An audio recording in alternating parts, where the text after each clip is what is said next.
Selamat datang dalam video kami yang membahas tentang Key Performance Indicators, atau KPI.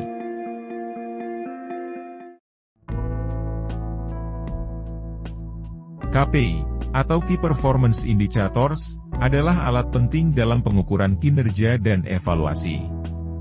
KPI membantu organisasi untuk memahami sejauh mana tujuan telah dicapai dan seberapa efektif strategi yang digunakan. Dalam berbagai konteks, KPI memberikan pandangan jelas tentang sejauh mana kesuksesan dicapai dan area yang memerlukan perhatian.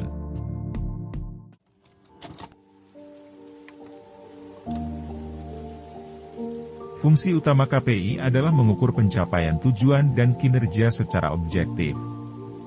KPI membantu organisasi mengidentifikasi apakah langkah-langkah yang diambil sesuai dengan tujuan yang ditetapkan. Dengan menggunakan KPI, manajer dan tim dapat mengukur keberhasilan, mengidentifikasi masalah, dan mengambil langkah-langkah perbaikan yang diperlukan.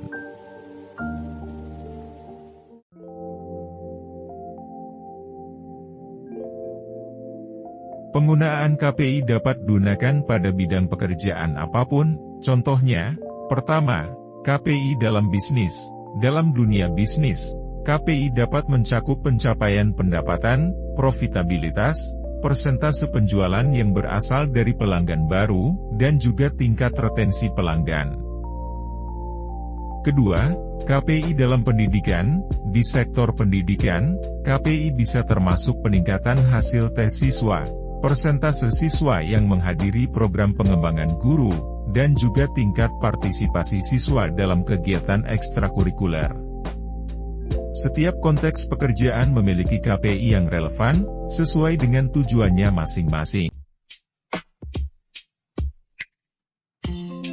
Proses mengukur KPI melibatkan pengumpulan data, perhitungan berdasarkan metrik yang relevan, dan interpretasi hasil.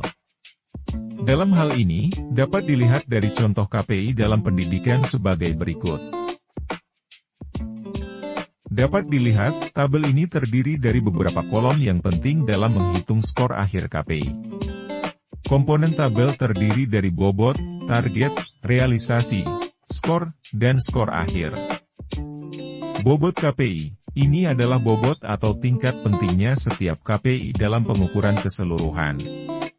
Pada contoh ini, mari katakan bahwa penyediaan dan pemanfaatan materi pembelajaran yang disiapkan secara harian memiliki bobot 15%. Selanjutnya target. Ini adalah target yang diharapkan untuk dicapai dalam KPI tertentu.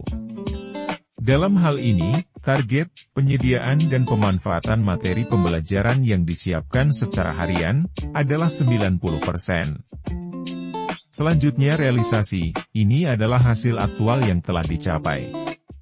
Dalam hal ini, realisasi, penyediaan dan pemanfaatan materi pembelajaran yang disiapkan secara harian, adalah 90%. Selanjutnya skor. Skor dihitung berdasarkan seberapa dekat realisasi dengan target. Perhitungan skor dihitung dengan rumus, realisasi dibagi target, kemudian dikali 100. Dalam contoh kolom KPI pertama, perhitungannya adalah 90% dibagi 90%, kemudian dikali 100 hasilnya 100. Dan yang terakhir, skor akhir. Skor akhir adalah hasil dari mengalikan skor dengan bobot. Dalam contoh ini, skor akhir untuk penyediaan dan pemanfaatan materi pembelajaran yang disiapkan secara harian adalah 100 dikali 15% sama dengan 15. Dengan demikian, skor akhir dihitung untuk setiap KPI dan bobotnya diaplikasikan untuk mendapatkan total skor akhir. Hasil dari perhitungan ini memberikan pemahaman tentang seberapa baik guru mencapai target yang ditetapkan.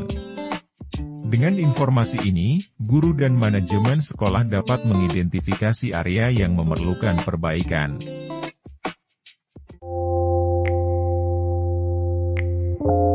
Dalam berbagai bidang, Key Performance Indicators memainkan peran penting dalam mengukur kinerja dan mencapai tujuan. Dengan memahami KPI, organisasi dapat mengambil langkah-langkah yang efektif untuk meraih kesuksesan. Terima kasih telah menonton. Ingatlah, KPI adalah alat yang sangat berguna untuk mengukur dan meningkatkan kinerja. Sampai jumpa.